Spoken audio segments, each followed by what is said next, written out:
मजम्मत मजम्मत मजम्मत। City press club Chambar registered के सीनियर सहाफ़ी member press club Ibrahim Khokhar पर नामालूम अफराद ने अचानक कातलाना हमला कर दिया, जिसकी A to Z न्यूज़ भरपूर मजम्मत करता है।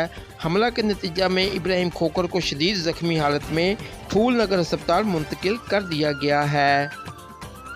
इस अफसोसनाक वाक़या पर सिटी प्रेस क्लब जंबर रजिस्टर की तमाम सहाफ़ी बरादरी का शदीद अल्फाज में मजम्मत और IG पंजाब RPO और DPO कसूर से मुतालबा है कि मुलज़मान को फौरी तौर पर गिरफ़्तार करके इंसाफ के कटहरे में लाया जाए। मिन जानब A to Z news HD।